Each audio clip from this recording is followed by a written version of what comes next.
Bonjour,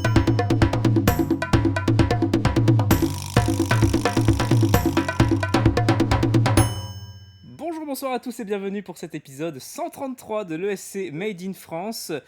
Pour aujourd'hui, un épisode bien plus calme qu'à l'accoutumée, un programme bien plus léger, donc vous en faites pas, on va essayer de faire ça en moins d'une heure. En attendant, je vais présenter l'équipe pour cet épisode. On est 4 pour celui-ci. Je suis avec le retour, le survivant, c'est Adil. Salut Adil. Salut! Je suis avec le champion des quiz, il s'agit de Gwen. Salut Gwen.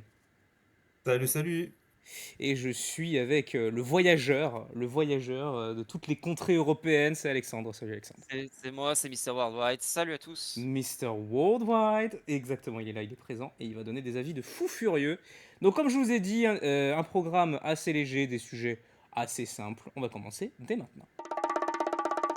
Pour commencer, nous continuons notre épopée vers l'Eurovision 2025. La Suisse a annoncé les 2 villes finalistes pour organiser donc l'Eurovision de l'année prochaine. Il s'agit donc de Genève avec le Palexpo et Bâle avec la combinaison du stade Saint-Jacques et du Hall Saint-Jacques. Donc voilà, des surprises évidemment avec le combo Berne-Biel qui s'est fait éliminer et surtout Zurich qui s'est fait éliminer, qui, vous rappelez-vous, était globalement le pronostic de l'équipe quant à la ville qui organisera l'Eurovision 2025. Et donc bah forcément, on tombe tous des nues, donc on va reparler de tout ça. Donc je vais commencer par Gwen, selon toi. Est-ce que tu penses que l'élimination de Zurich est surprenante? Et surtout, pour toi, qui de Genève ou de Bâle organisera l'Eurovision 2025? En fait, Zurich, j'aurais beaucoup aimé y revenir 20 ans après parce que j'étais allé en 2005. Après que ça n'ait pas été choisi, assez surpris parce que c'est quand même peut-être la ville la plus importante et peut-être la plus, au niveau capacité hôtelière, peut-être la plus importante, oui, enfin oui, la mieux placée. Maintenant, qu'est-ce qui a pu pêcher? Je ne sais pas, c'est peut-être d'ordre financier ou peut-être parce que c'est les Suisses alémaniques et que les Suisses alémaniques ne voulaient pas l'Eurovision, mais bon. J'ai dit ça, mais Bâle, c'est la Suisse alémanique aussi, donc je pense que peut-être que Bâle est mieux placé que Zurich aussi, parce qu'il faut pas oublier que Bâle et Genève sont 2 villes qui sont proches de la frontière française. Bâle est proche de Mulhouse et Genève est proche de Annemasse, enfin de la Savoie même, je dirais concrètement. Laquelle des deux, franchement, j'ai pas vraiment de choix précis. Je tendrais peut-être pour Genève en me disant que Genève, si on y va, bah ça parle français, donc on est tranquille. Après, Bâle, quoique Bâle, ça peut parler un peu français aussi. Bon, après, petite précision, faites attention, le suisse alémanique et l'allemand, c'est pas du tout la même chose, hein. Donc, si vous rendez là-bas au concours, faites gaffe de pas parler en allemand. Je pense qu'un suisse alémanique ne comprendra pas. Il y a même moyen avec le communautarisme qu'ils le prennent mal. Euh, Du suisse alémanique, c'est de l'allemand, mais un peu craché, quoi. Si on peut dire ça, quoi. Pour toi, Alexandre, Genève ou Bâle? Bah déjà, en soi, le suisse alémanique, c'est de l'allemand. En soi, si on parle allemand à un Suisse, il comprendra totalement. Par contre, l'inverse n'est pas vraiment vrai en fait. Les Allemands ont beaucoup de mal en général à comprendre du suisse alémanique. Mais pour ce qui est de la ville, déjà, je suis extrêmement surpris, comme tout le monde, je pense, pour Zurich qui a été exclu. Alors, j'aimerais bien avoir la raison. Je sais pas si elle a été communiquée, mais ça serait bien de l'avoir, Alors effectivement. non, mais on a des petits indices. Il y a eu pas mal d'opposition dans l'instance gouvernementale de Zurich. Il y a eu pas mal d'opposition à l'organisation de cette Eurovision 2025 pour tout un tas de raisons. Donc c'est Ah, peut-être pour ça. c'est étonnant après, c'est pas non plus la première fois qu'il y a des villes enfin que les représentants de certaines villes, niveau politique ou je ne sais pas quoi, montrent leur mécontentement. Après, bon, j'imagine que pour un pays comme la Suisse, vu qu'ils sont un peu dans leur propre monde, hein, peut-être que ça peut être le cas. Je connais pas trop la vie en Suisse notamment, de toute façon, donc bon. Mais soit. Sinon, pour mon choix, bah écoutez, déjà c'est bien parce que que ce soit Genève ou Bâle, bah qu'est-ce que ça veut dire? En fait, ça veut dire techniquement que quoi qu'il en soit, peu importe le choix, ça veut dire en fait, nous, la France, on sera quasiment à domicile en fait. Enfin, quelques minutes d'être à domicile à la frontière. Donc ça, c'est pas mal à noter. Et deuxièmement, bah moi personnellement, j'aurais une préférence pour Genève évidemment, car c'est la ville, je pense que la plus visitée par les francophones, enfin par les Français, les francophones aussi sans doute. Mais Bâle, ça peut être intéressant aussi. Je connais pas du tout cette ville, donc à voir.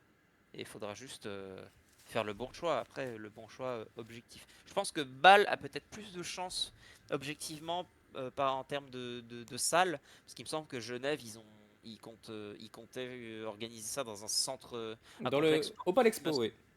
ouais, un palais d'exposition plutôt, exactement, voilà. Mais j'imagine que ça peut servir pour le sport aussi. Mais voilà, donc je sais pas si c'est le mieux, on verra. Bah moi personnellement, bah oui évidemment que Zurich m'a surpris. Mais pour autant, il y avait pas mal de discussions quant à un duel Zurich-Genève à la fin. Mais moi, en fait, je me remémore surtout les années précédentes à l'Eurovision, parce qu'on est habitué, là depuis le temps, à ce que l'UER, il nous douille. Chaque année, sur les 2 villes finalistes, ils prennent celle qui est le moins pressentie, quoi. Glasgow-Liverpool, tout le monde était en mode Glasgow, c'est Liverpool. Stockholm-Malmö, tout le monde était en mode Stockholm, et là c'est Malmö. Pour le junior, c'est encore pire, Madrid n'était même pas encore dans la liste, et finalement ça a été annoncé, ça a été à la surprise de tout le monde. Donc là, franchement, moi j'ai ce pressentiment de balle qui me titille de fou. Et donc ça me surprendrait tellement pas que Bâle soit finalement annoncé comme la ville haute. Et en vrai, ce qui serait plutôt pas mal, hein, parce qu'en vrai, le Hall Saint-Jacques a une plutôt bonne gueule. Il peut accueillir un événement pareil. Il a à peu près 12 000 places, si je dis pas de bêtises. Donc clairement, il est parfaitement apte à ça. Bien que, alors que ce soit le Hall Saint-Jacques ou le Palexpo, les deux sont assez bas de plafond, quoi. Dans les deux cas. Par rapport au stade des années précédentes, on a genre 10 mètres de moins. Ça quand même beaucoup, à mon goût. Donc vraiment, j'ai du mal à visualiser le truc. Là tout de suite. Et c'est pour ça pareil que le Zurich ça m'a surpris parce que pour moi le Hallenstadion c'était parfait quoi. Pour moi il n'y avait pas de doute. Mais voilà, comme j'ai dit, il y a eu des oppositions par rapport à ça, par rapport à de moult raisons, par rapport aux valeurs entre guillemets que prône l'Eurovision. Donc forcément, il y a des partis d'extrême droite qui n'étaient pas chauds à l'idée. Il y a aussi eu bah, tout le bordel qu'il y a eu cette année. Hein. Ça a pas donné envie à grand monde. Et puis simplement le fait que voilà, ça coûte de l'argent. Donc il y en a, ils veulent pas offrir l'aide monétaire nécessaire. Donc voilà, toutes sortes de raisons qu'on peut comprendre, qu'on peut entendre, mais bon, ça laisse plus de place pour nous les Français. Nous, on est bien. on, est, on est très contents. Mais oui, du coup, moi je partirais bien sur Bâle. En tout cas, on verra bien comment ça va se passer. La ville haute sera annoncée fin août. Donc en attendant, faites vos pronostics concernant Genève ou Bâle. Et pour les habitements de Genève et Bâle, n'hésitez pas à donner des arguments bien plus précis sur pourquoi votre ville devrait ou ne devrait pas accueillir l'Eurovision l'année prochaine. On continue avec un retour en arrière. Bah oui, parce que l'Eurovision 2024, c'est le genre d'édition, il y a de quoi discuter pendant longtemps, très très longtemps. Et cette fois-ci, on en reparle encore une fois, on va reparler de ce bon vieux Joost Klein, souvenez-vous, le représentant des Pays-Bas cette année qui a été disqualifié suite à une plainte qui a été déposée après qu'un incident ait eu lieu en coulisses. Joost Klein qui n'a pas hésité à montrer son mécontentement face à cette décision les semaines qui ont suivi l'Eurovision. Et depuis quelques semaines, une sorte de coup de tonnerre s'abat sur la communauté Eurovision. Joost Klein, alors on ne sait pas exactement si il est sérieux ou pas, c'est bien, d'ailleurs on va en discuter de ça. Mais Joost Klein qui, depuis quelques semaines, donne des petits signaux à l'UER, à certaines délégations, laissant sous-entendre qu'il était bien partant pour un retour en 2025. Par exemple, lors d'un de ses concerts, lors d'un festival, à la fin du concert, juste après qu'il ait chanté Europapa, il s'exclama pourquoi pas 2025 avec un écriteau 2025 marqué sur l'écran, ainsi que des messages venant de la VRT, la chaîne qui gérera la participation de la Belgique en 2025, qui a dit, je cite, Joost Klein, viens regarder tes DM, tes messages privés. Donc voilà, des trucs comme ça, des petits messages comme ça qui fait tétiller les europhones en mode est-ce que Joost Klein va revenir en 2025? Voilà, il y a eu pas mal de débats là-dessus. Certains veulent le revoir, certains ne peuvent plus l'encadrer, ne veulent pas qu'il revienne pour 2025. Et des instances de l'UER disent tant qu'il est prouvé innocent, tant que l'affaire prouve qu'il est innocent, rien ne l'interdit de revenir pour l'an prochain. Je vais d'abord laisser la parole au fan numéro 1 de Joost Klein, hein, évidemment, je me doute bien de son avis quant à tout ça. Adil, déjà, est-ce que t'aimerais que Joost Klein revienne en 2025? Et si oui, Oui. est-ce que tu penses que Yus Klein est sérieux? Bon, je sais pas s'il est vraiment sérieux, mais il a intérêt à revenir pour venger de sa disqualification à cause du bordel autour du conflit israélo-palestinien, qu'il a joué mentalement, tout ça parce qu'il a pété un cap pour rien, tout ça parce qu'il y a des journalistes américains qui ont cassé les couilles, et tout ça parce qu'Alexandra et Karia s'étaient fait baiser. Désolé du gros mot, mais bon, hein. Juste, il a intérêt à revenir et c'est tout, hein. Pour que l'Europe, que dis-je, le monde entier, spécialement la France, le découvre réellement, hein. Parce que c'est pas qu'avec Maxence qu'on va essayer hyper les Français, hein. Alexandre, toi, qu'est-ce que t'en penses de tout ça? En fait, quand il a dit ça là, à son concert, il me semble que c'était. Alors, évidemment, il a joué avec l'ambiguïté, pardon. Ah, il fait que ça depuis des semaines. Les gens sont plutôt d'accord pour dire qu'en fait, il parlait de sa tournée ou je sais plus quoi exactement. Oui, voilà, il parlait de revenir au festival où il était pour 2025 plutôt que de l'Eurovision. Mais après, évidemment. Il n'a pas dit ça au hasard avec le contexte. Évidemment que ça a créé de l'ambiguïté et c'est évident qu'il voulait faire ça. Et un truc que tu n'as pas mentionné aussi, mais le fait qu'il ait renommé le groupe chat qu'il a créé sur Instagram, qu'il l'a renommé de Eurovision 2024 en Eurovision 2025. Oui, tout à fait. Et le truc de la Belgique, évidemment, voilà. Malgré tout, je pense qu'il y a quand même assez peu de chances pour que Joss Klein soit confié, soit prêté à la Belgique pour ce Song Festival. Et même si c'était le cas, c'est même pas sûr qu'il gagne, hein, parce qu'on connaît comment, on connaît la Belgique, comment avec ce résultat ultra inattendu en 2023, mais pas déplaisant pour autant avec le recul. Évidemment, on se souvient tous de Because of You de Gustave, évidemment. Mais bref, donc c'est à lui de décider. Et de toute façon, je pense que le R ne mettra pas de bâton dans les roues à sa potentielle participation parce que ce qui s'est passé pour l'Eurovision 2024 reste dans le contexte de l'Eurovision 2024 et ne concerne pas une participation pour 2025. Enfin, moi, en tout cas, je le prends comme ça. Sauf si l'UR dit autrement. Mais ça, ce sera eux d'en juger. C'est eux qui font les règles de leur jeu. Donc à voir. Mais pour l'instant, j'ai pas vraiment envie que vous ayez de faux espoirs. À mon avis, Jost ne reviendra pas, hein. Même si en tant que fan, ce serait un immense plaisir de le revoir, bien sûr, et de prendre sa vengeance. Après, bon, quand t'as un retour pour 2025, il y a pas mal de gens qui étaient en mode ouah, vas-y, un peu la flemme, parce que s'il revient, va y avoir le soutien parce qu'il s'est fait disqualifier l'an dernier, qu'il y a pas mal de gens qui ont trouvé ça injuste, et du coup, il va avoir masse de votes et il va faire un braquage à moitié mérité, des trucs dans le genre, même si personnellement, ouais, j'y crois pas trop, je pense pas que ce soit suffisant pour carrément gagner. Mais malgré tout, je pense partir avec toi, Alexandre, hein, pour dire que ouais, il troll. En vrai, il troll, il troll totalement, je pense.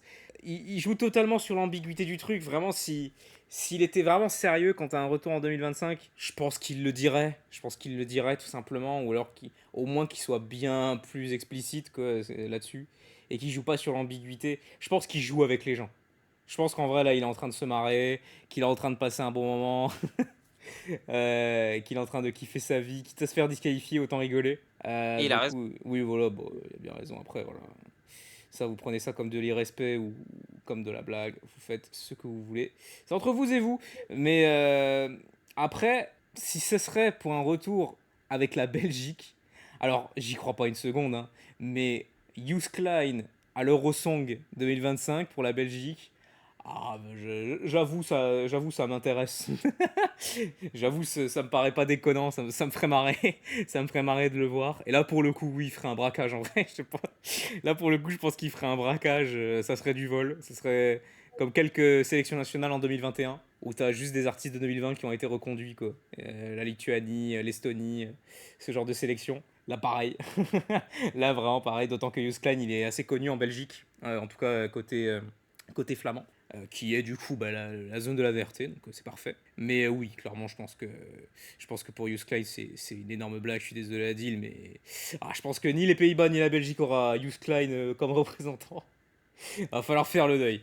Donc en attendant... Pays-Bas, Ouais. Pays-Bas qui sont même pas sûrs de revenir d'ailleurs, hein. Oui, en plus. Samarin, Oh alors ça c'est... Saint-Marin. Alors là, je signe. Saint-Marin, j'y ai pensé en plus, j'ai hésité à en Mais de toute parler, façon, mais Samarin, c'est le plan Z à chaque fois. À chaque fois, tu te dis, ouais, mais il peut pas là, ni là. Ouais, mais Saint-Marin.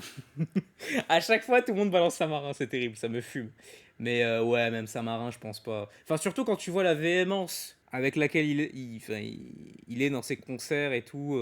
Enfin, je veux dire, il y a un mois à peine, il scandait des fuck Eurovision lors de ses concerts, quoi. Franchement, ça me met pas en confiance pour me dire, ouais, il est chaud. Franchement, il a l'air d'être chaud pour revenir. Franchement, ouais, je pense pas. Vu tout ce qui s'est passé, moi je suis à sa place, je passe à autre chose. Juste, je passe à autre chose parce que juste ça va me foutre les nerfs.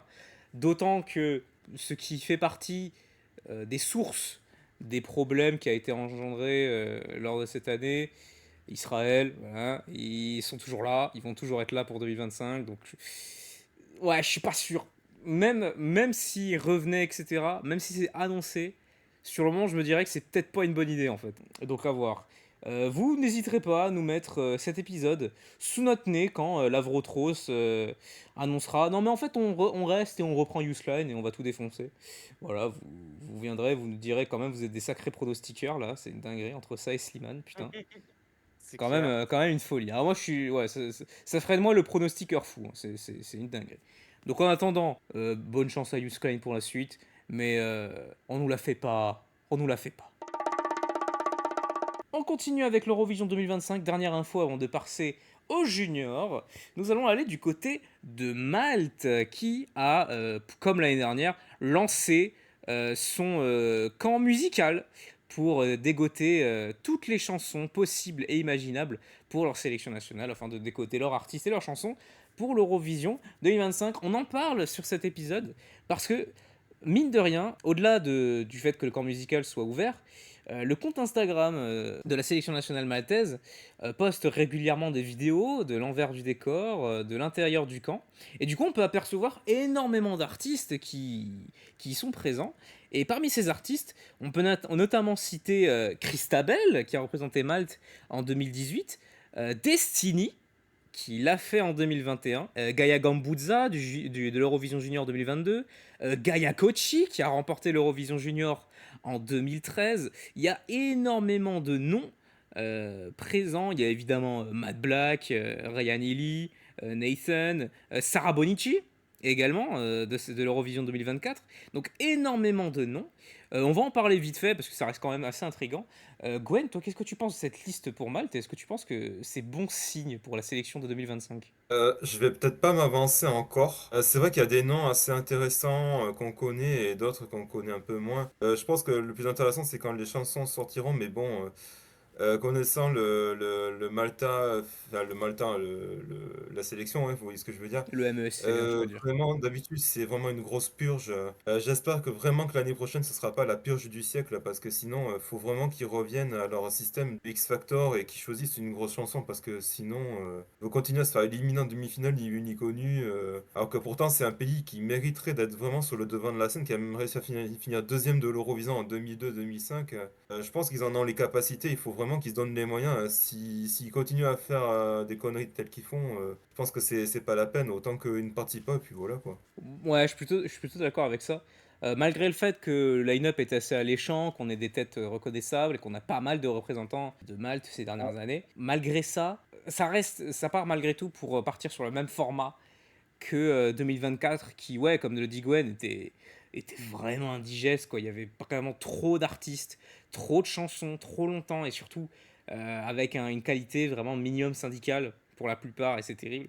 Et surtout, ce qui est frustrant avec cette histoire, c'est que, en vrai, la deuxième partie de la sélection maltaise, où il n'était plus que 12, était franchement pas déconnante. Je veux dire, il y avait des clips vachement sympas. Les 12 chansons qui sont ressorties des qualifications étaient vraiment pas mal. En vrai, c'était un plutôt bon cru. Et enfin, tout ça fait que tu te dis, il suffirait de couper en deux la sélection pour en faire quelque chose de vraiment décent, quoi. Et vraiment qualitatif. Il pourrait y avoir des trucs comme ça. Mais visiblement, ça a pas l'air de partir pour. Donc, ouais, c'est vraiment frustrant. Après, ouais, on verra pour les chansons. Les artistes, ils peuvent te donner confiance, être en mode, waouh, Destiny quand même et tout. Mais c'est vrai que le format sélection nationale, pour l'instant, ne porte pas vraiment bonheur à Malte.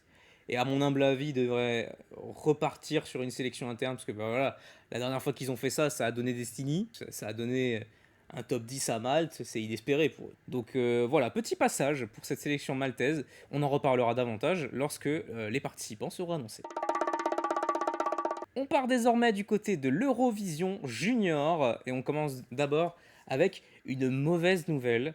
Malheureusement, nous allons devoir dire au revoir à un pays, il s'agit du Royaume-Uni. Le Royaume-Uni qui a donc annoncé qu'il ne participerait pas à l'Eurovision Junior 2024 sans donner de raison particulière. Donc le Royaume-Uni qui nous quitte après un court retour de 2 ans qui était particulièrement fructueux. Donc on peut se dire que c'est assez surprenant. Donc je vais laisser la parole d'abord à Alexandre cette fois-ci.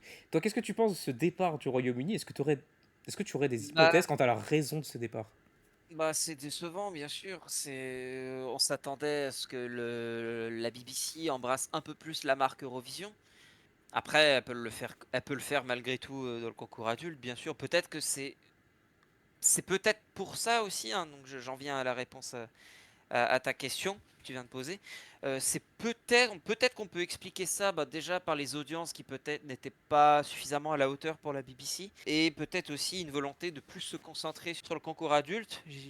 Peut-être, je ne sais pas. Je sais que bon, la délégation française malgré tout très bien géré la transition entre le junior et le concours adulte vu que on a gagné tout simplement et qu'on a Bah fini voilà. quatrième au concours adulte en plus en ayant sélectionné la chanson avant le junior. Il y avait même des spéculations que Slimane chante sa chanson pendant le junior. Évidemment, ça aurait été absolument pété. Ça aurait Donc, été un peu injuste. heureusement qu'ils n'ont pas fait ça. Mais bon, donc, c'est pas forcément une bonne excuse pour la BBC, mais si c'est ça leur raison, et bah, tant mieux ou tant pis pour eux. Hein, advienne qui jugera, advienne qui saura, advienne qui. Peu importe. C'est étonnant comme décision, mais écoutez, hein, c'est comme ça. Et bon courage pour la suite. On espère que les résultats suivront et que ils vont repartir un petit peu du poil de la bête parce que le Royaume-Uni avait fait un très bon comeback en 2022 et on espère que c'est pas juste. Et même l'effort après, hein, pour Mae Muller et Holly Alexander, il y a quand même eu de l'effort dans les contributions britanniques. Faut pas repartir dans les années 2010 pour la BBC, Oh, pour ce même pays, plus tôt que ça, hein. ou même plus tôt. Mais enfin oui, les années 2010, c'était quand même le fin fond de la décadence. Au moins, enfin je veux dire, au moins dans les années 2000, je veux dire. 2002, ils ont fait un top 3. En 2009, ils ont fait un top 5. Donc, dans les années 2010, ouais, je crois que le meilleur résultat qu'ils ont fait dans les années 2010, c'était avec Blue. Et c'était même pas un top 10. Donc ouais. Mais bon, j'ai quand même confiance qu'ils vont peut-être se ressaisir, mais c'est à eux de le prouver. Très bien. Et toi, Gwen, qu'est-ce que tu penses de tout ça? Non, mais j'ai envie de dire que Alexandre a bien résumé. C'est dommage parce que je pense que le Royaume-Uni avait les capacités pour faire encore de bons résultats. Ils ont envoyé quand même des chansons assez bien blindées, si j'ai envie de dire. Peut-être un peu trop senior pour le junior, mais bon, ça passait, si j'ai envie de dire. Après, je suis assez d'accord, oui, je pense que ça vient plutôt des audiences. À mon avis, les audiences ne sont pas assez fortes pour que le pays reste au concours. Mais peut-être qu'ici, ils vont peut-être revenir encore dans le futur, on ne sait pas. À voir, mais bon, je veux dire, l'Horizon Junior, on aura tout, des retours, des comebacks, des absences, des présences. Enfin, c'est un peu ce que je reproche à l'Horizon Junior. C'est dommage qu'il n'y ait pas cette stabilité qu'on puisse avoir on va dire sur le junior, sur le senior, pardon. Mais voilà, enfin, bon, alors qui sait, peut-être qu'ils vont peut-être revenir, on ne sait pas, mais à voir. Très bien, parfait. Et ben, en attendant, bah voilà, comme a dit Alexandre, bonne chance au Royaume-Uni pour la suite au senior et en espérant peut-être un retour pour l'Eurovision Junior 2025. Sait-on jamais. Nous partons désormais sur les sélections nationales et pour le coup, concernant le junior, il faut les savourer, les sélections nationales, il n'y en a pas des masses. On va donc parler de ce qui est globalement considéré comme la plus grosse sélection nationale de l'Eurovision Junior, le Junior Song Festival, la sélection néerlandaise donc, qui est considérée comme un sujet assez important aux Pays-Bas, mine de rien, c'est quand même un programme assez populaire, et donc qui est à l'aube de terminer son édition 2024, qui a donc dégoté tous ces artistes et qui a surtout sorti ces 4 chansons pour cette édition. Et donc, elles sont sorties, on va en parler. Nous avons donc Veronica avec Dreams Are Built to Last, Ruben avec Colors of My Heart, le trio Ide, Saida et Dunia avec Inmen Prime, et le quatuor Stay Tuned avec Music. On va parler avec Gwen. Gwen, déjà, tu as écouté les chansons, tu as écouté les 4. Est-ce que tu trouves que c'est un bon cru? Et selon toi, quelle serait la meilleure option pour Madrid? J'ai été déçu les années passées des chansons de la sélection du junior aux Pays-Bas. Et je pense que cette année, ça ne fera pas exception. Je dirais même c'est pire que les années passées. Il n'y a pas vraiment de chansons assez transcendantes. Après, bon, on va voir ce que ça donnera en live, mais je suis vraiment pas fan des chansons. La seule, je dirais, qui a peut-être un petit peu la cote de mon côté, c'est Veronica avec Dreams Are Beat to Light. Bon, Veronica à pas confondre avec Raven. Oui, tout à fait. Vraiment, les Pays-Bas, cette année, je sais pas, je le sens pas trop. Enfin, je le sentais pas en 2021. En 2022-2023, ça passait, mais là, 2024, je sais pas si ça passera. C'est dommage parce que c'est quand même un pays qui a fait toutes les éditions du Junior. Ils ont envoyé de bonnes chansons dans le passé. Ils ont gagné une fois en 2009, bon, avec un peu de chance, si j'ai envie de dire. Mais je sais pas, je m'attends un peu à autre chose de leur part. Je m'attends un peu plus péchu, un peu plus original. Et j'ai l'impression que vraiment, c'est un peu une édition oubliée, je trouve. Très bien. Alors moi personnellement, moi je suis plutôt de l'avis contraire parce que l'édition 2023, je l'avais trouvé assez bof en vrai. Ouais, je vais le dire, assez bof. Mis à part la chanson gagnante, du coup, bah, que vous connaissez bien sûr, qui pour le coup, ouais, était vachement cool, très rythmé, etc. Là, je trouve que c'est un niveau un peu plus homogène. Il y a quand même de quoi faire. Pour moi, il y a plus qu'une option pour Madrid. Donc déjà voilà, ça fait plaisir. Après, concernant la meilleure option, je suis pas sûr pour Ide, Saïda et Dounia. Je trouve que c'est une chanson assez répétitive. Peut-être pas la meilleure des options pour aller au junior, clairement. Concernant Ruben, bah, c'est pareil, c'est une chanson assez oubliable. Par contre, les deux autres, Stay Tuned et Veronica, pour le coup, je trouve que c'est deux bonnes options. Concernant Stay Tuned, c'est surtout par rapport à son refrain, qui pour le coup est vraiment entraînant. Voilà, vraiment pour le coup, il reste en tête, il est pas mal. Et malgré le fait que, concernant le reste de la chanson, ça peut paraître assez répétitif, mais quand même, ça reste calme, ça reste tranquille, tu le ressens pas trop. Et pour Véronica, ça dépendra du live à 100%, mais si vraiment Véronica est douée, pour moi, ça serait la chanson à prendre. Clairement pour moi. Il y a la mélodie, il y a le refrain, il y a la voix, il y a la petite gimmick lors du refrain. Donc franchement, ouais, ça me semblait être la meilleure option pour l'instant. Avoir les lives, si elle se casse la gueule, je partirais plus sur Stay Tuned. Mais en attendant, je trouve que ça reste un meilleur truc que l'an dernier. Donc moi, je demande que ça et je suis très content. Et on conclut cette fois-ci donc cet épisode avec, mon Dieu, on a une chanson, la première chanson de Waouh! cette Eurovision Junior 2024 à moitié. Donc avec l'Allemagne qui pareil a fait sa sélection nationale, mais comme le résultat a été annoncé assez rapidement, on va se contenter de parler du gagnant, qui est donc Bjarne. Bjarne qui a remporté cette sélection allemande avec sa chanson Save the Best for Us. Bjarne qui a remporté la sélection mais sans concession, avec un top 1 au jury et un top 1 au télévote. Donc la chanson Save the Best for Us qui n'est qu'à moitié et qui donc sortira dans sa version finale d'ici quelques mois.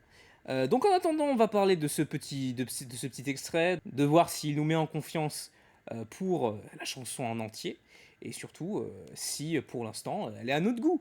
Gwen, toi, pour l'instant, qu'est-ce que tu penses de Save the Best for Us? Donner son avis sur une minute, c'est assez complexe. Oh, c'est une petite preview, hein, Euh, on en parlera sérieusement quand la chanson en entier sera sortie. alors, j'ai envie de dire que c'est pas une mauvaise chanson. J'ai l'impression que c'est une chanson à limite qui est faite pour le senior. Mais je me dis que s'il faut, avec un bon live, ça peut marcher peut-être pour l'Allemagne. J'ai ce système peut-être de sélection nationale en donnant juste que une minute de chanson, s'il faut, ça peut peut-être fonctionner, ça peut donner des idées à d'autres pays. J'ai envie de dire pourquoi pas. Pour l'instant, je dirais pourquoi pas, mais à attendre, je dirais la chanson de 3 minutes. Enfin, ça peut faire l'effet comme l'année dernière. L'année dernière, j'avais dit qu'une minute, c'est pas convaincant, et au final, les 3 minutes étaient convaincantes. Ça peut fonctionner. Pour l'instant, bon, c'est pas non plus convaincu, mais ça peut le faire. Très bien, toi Alexandre, qu'est-ce que tu penses de la chanson allemande pour l'instant? Bah pareil, c'est compliqué de juger avec une minute, mais je suis pas particulièrement convaincu. Ils reviennent encore avec cette formule avec un refrain en anglais. J'en ai un peu marre de ces refrains en anglais, c'est toujours pareil. L'an dernier, il n'y en avait pas et ça avait très bien marché, pour une fois. Et donc, ouais, je sais pas. Sinon, la vibe en elle-même, ça me fait penser un petit peu à du Michael Schulte, You Walk Alone. Donc, c'est peut-être un bon signe. Qui sait? Mais je suis pas. Ouais, j'ai écouté, puis j'ai oublié direct après. Ouais, je vais plutôt partir avec toi pour l'instant sur cet extrait. Je suis pas des plus Ouais. convaincus. Ouais, bah ouais, malgré le fait que ce soit une balade, Ah ouais. c'est là comme ça m'inspire pas des masses. Alors de ce que j'ai vu, Bern était le participant avec largement le plus de likes sur les réseaux sociaux, etc. Donc ça a voté en masse pour lui. Donc bravo à lui, je lui souhaite tout le meilleur évidemment, hein. Ça reste des enfants, on va pas les tacler gratos. Mais c'est vrai que pour l'instant, je trouve la chanson assez oubliable. Faut voir comment ça se passe avec l'extrait en entier. Mais là, tout de suite, je suis pas bien convaincu. Mais on verra bien d'ici quelques mois lors de la sortie de la chanson en entier. En attendant, euh, bonne chance à Björn et j'espère que Madrid te plaira. Et voilà ce qui conclut cet épisode bien plus light de l'ESC Made in France. Et rapide. Eh ouais, attends, t'as vu ou quoi? C'est bien. Ouais, j'ai apprécié cet épisode, vraiment c'était agréable. Donc j'espère qu'il vous aura plu. N'hésitez pas à aller checker nos réseaux. Voilà. Il n'y a pas grand monde qui le savent, mais on est sur Twitter. Et oui, il faut le savoir. Donc n'hésitez pas à aller regarder nos anciens épisodes, et évidemment celui-ci, sur toutes les plateformes de streaming que vous connaissez, évidemment sur YouTube, sur Spotify, sur Deezer, sur iTunes, sur Acast, sur Google Podcast. De toute façon, j'ai mis les logos de tous les sites de streaming sur la miniature, donc vous savez d'avance où nous sommes. Donc là, ça c'est super. En attendant, on se donne rendez-vous pour l'épisode 134 de l'ESC Made in France, qui va être le retour d'un format que vous avez plutôt bien apprécié. Donc ça va faire plaisir. Vous allez voir, ça va être l'enfer. Allez, et en attendant, je souhaite une bonne journée et une bonne soirée à Adil. Salut Adil. Ouais, merci beaucoup et à ciao, bonsoir. Je souhaite évidemment une agréable journée et une agréable soirée à Gwen. Bonne journée et puis bonne soirée à tous. Et évidemment à Alexandre. Mais oui, bonne soirée, bonne journée à vous. Enfin, peu importe, hein, quand vous regardez, on s'en fiche. Et évidemment, restez vous-même, c'est le plus important. Il a bien raison ce monsieur. En attendant, rendez-vous pour le prochain épisode. Et en attendant, Adil. À ciao, bonsoir. Ah, ciao, bonsoir à tout le monde. Ah, ciao, bonsoir. Au revoir. Ciao.